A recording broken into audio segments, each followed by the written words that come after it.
peaceful struggling and to take the decision for violent fight? We have been fighting the Indian occupation right from the very beginning, right from 1947, but in a peaceful way. We have exhausted all the peaceful what were available. And then finally in 1987 we decided to go for ballots.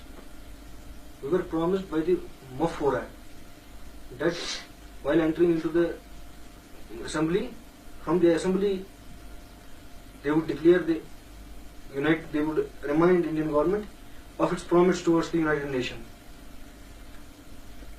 And then after 1987 elections, when they came to know that such is their stance, they are going to do such and such thing, they then rigged the elections and installed a puppet regime over here.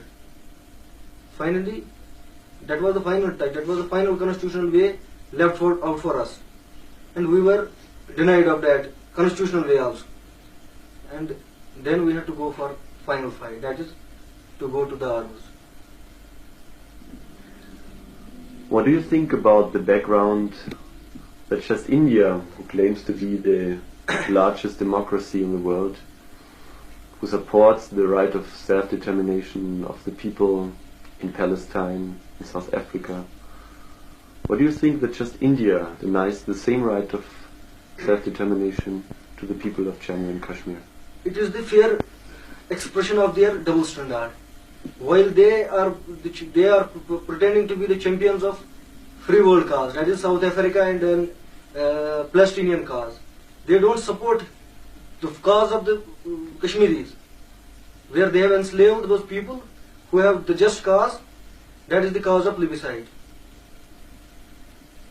What is your opinion about Indian information policy in the last few months? As you must have marked, the India has doubled all the medias here. They have put a ban on the international media working over here, and they don't want to make the international world to know the exact position, exact situation over here. They have thrashed out all the foreign journalists out of Kashmir. They have snatched their cameras and all that. The latest is they have stopped their television staff and their radio staff to give information regarding the situation in Kashmir. They have made them to understand that you have to work under the guidelines of the India government, which is working as colonists here. They are treating it as their colony, and accordingly they have banned all the medias to work over here. And it is in this pretext that media people, that is television people and radio, started an agitation against the government. Although it's a governmental institution, it has started an agitation over government, saying that you have made us as stooges, and we have no freedom to give the exact assessment of the situation. Don't you think that India fears losing J&K might be the beginning disintegration of the Union? No, we don't think it shouldn't be. Kashmir has never been a part of India. Right from the 1947, before the birth of India or Pakistan, it had remained independent. The state of Jammu and Kashmir has remained independent from the very beginning. It should never. But you accept that there should be an effect to the shaky political situation in Punjab? Actually, the Punjab has its own problem, and ours is an altogether different problem. We have a political history, we have a background. Our cause is just enough. You can see that while they are not giving a just, within the Indian constitution, they are not behaving honestly with their people, that is the people of Punjab. And then ours is altogether a different case. We have remained independent, and our case is in the agenda of United Nations.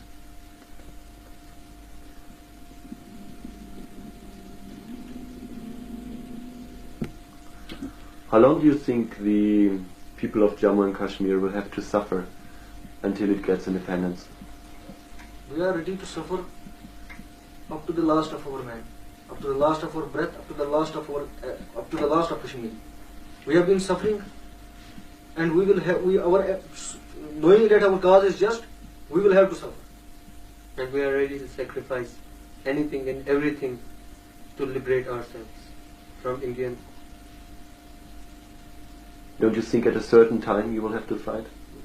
We are ready to fight up to the last in every part of the world. Are there any problems in weapon supply? No, there is no problem.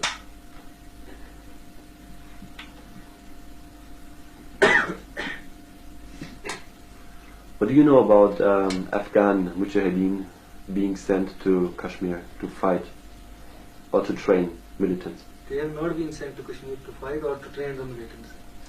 It is very baseless. It is absolutely, it has no relation with the truth. But you have good contacts to Afghan Mujahideen. We do have. We do have, it is necessary. They are fighting for the just cause. We are fighting for the just cause, and we will have to support their just cause, and they will have to support their just cause within the limits of the sport. So what kind of contact is this? They may be supplying us with weapons.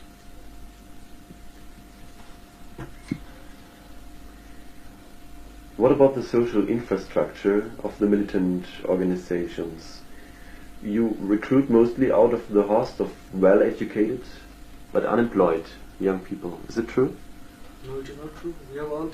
We have the recruited people amongst us are from every section of the society, from every section of the Kashmiri society.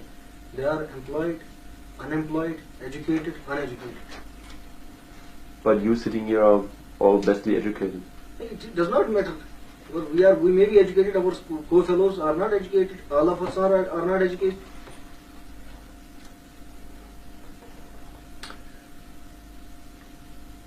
The increasing thrust for the liberation movement, is it due to the better education of the people in Jammu and Kashmir? No, that is not the only cause. It's the policy of India, and it's the birthright, the thinking of Kashmiris that liberation is their birthright. They have been denied to that basic fundamental right of the humans.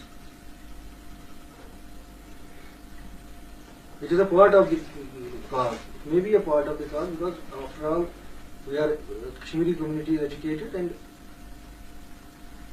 they have come to by achieving education, they have come more closer to the fact that they have been denied their basic fundamental right. So let us talk about the future. What is your future vision of Jammu and Kashmir? Should it be a republic Iran-like, ruled by clergymen?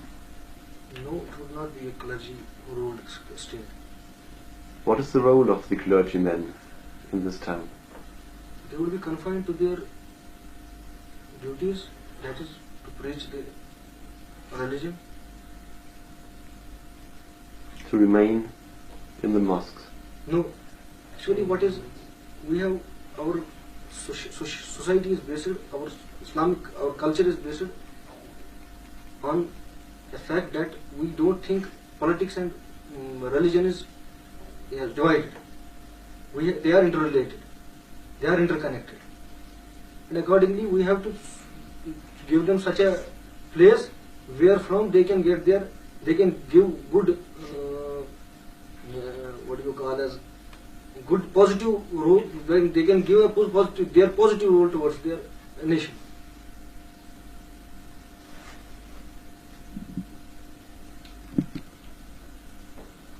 In your vision about the future, are there any elements of socialism? Surely Islam is itself a socialism, and we have Islam. We want to remain as an Islamic socialist state. We want to annex Islamic socialism in our society. Does this mean in economics you have the idea of ways of dirigism, centralism? Not centralism. Not centralism. Neither capitalism nor centralism.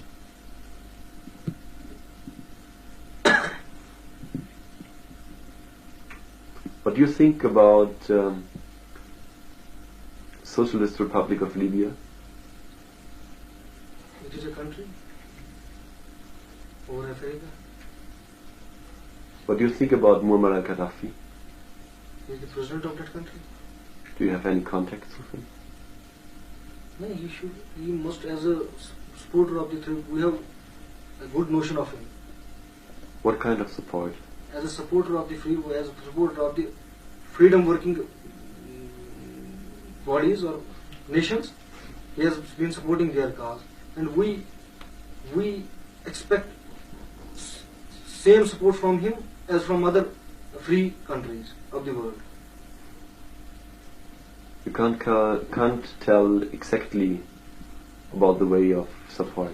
Support means moral support, moral and international support, international thrust over India.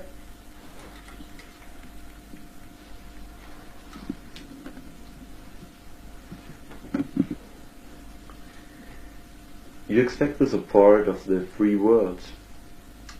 Don't you think, therefore, it's already now necessary to present a clear outline of political, social, and economical ideas? As far as our political idea is concerned, we want to formulate an Islamic democratic state of Jammu and Kashmir. And we have kept the options alive regarding the economical and social ideas of our nation. They are in the process, and within the due course of time, we may reveal it to the world.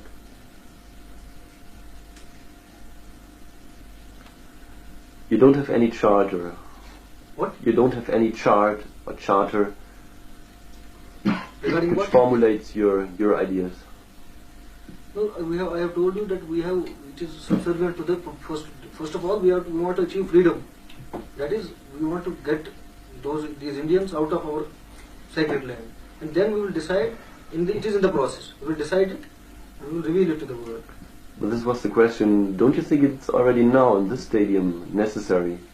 Within a get short such period a- of time, we may introduce it. Don't you think the lack of such a charter is because of disagreement between parts of the No, it is movement? not at all because of that. We are agreed on one point that we have to get India out of this country. And secondly, the idea is it is in the process and it will come out. How would you describe the religious and the political element of the movement? Do you use the religious energy at the moment for your political aims? As a Muslim, our basic fundamental lies in our being an Islamist. We have our energies reserved in Islam, and we want to utilize them at this juncture of our history. And since we don't accept the theory that politics and religion is divided, we will have to adopt a theo-democratic type of approach. You accuse India denying basic human rights to the people of Jammu and Kashmir.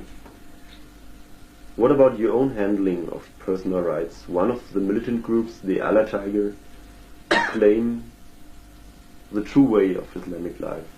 They force shopkeepers and houseboat owners to remove their signboards and to write them in green color. They ordered to close cinemas and they ordered women to wear the burqa. How do you think about this? Actually, you are